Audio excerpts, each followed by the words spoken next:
آپ کیا سمجھتے ہیں کہ پارلیمان کو یا پارلیمان میں بیٹھے لوگ یا ساتھ ایوان صدر یا ایوان وزیر اعظم کو اتنا خطرہ ہے کہ ریڈ زون کو کنٹینروں سے سیل کر دیا گیا ہے؟ محترم، یہ اسلام آباد میں نو گو ایریاز کا بنایا جانا یہ بھی آئین پاکستان کی خلاف ورزی ہے۔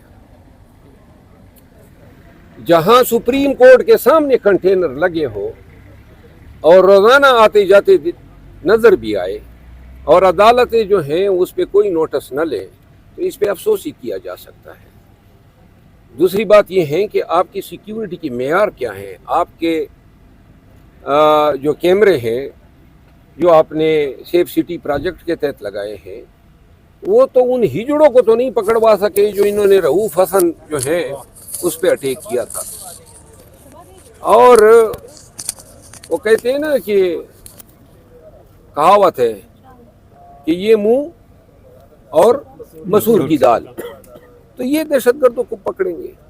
کبھی آپ نے سنا ہے سن 1962 سے اسلام آباد آپریشنل ہے؟ کبھی سنا ہے کہ اسلام آباد میں پولیس والوں نے کسی دہشت گرد کو مارا؟ کبھی سنا ہے کہ کسی انکاؤنٹر میں کسی ڈاکو کو مارا؟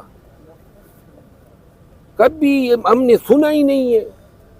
یہ ہماری اسلام آباد کی پولیس بھی ممی ڈیڈی پولیس ہے۔ تو پھر اربوں روپے خرچ کرنے کا کیا جواز ہے سیکیورٹی کے اوپر سے؟ وہ جی جیبوں میں بھی تو ڈالنا پڑتا ہے نا۔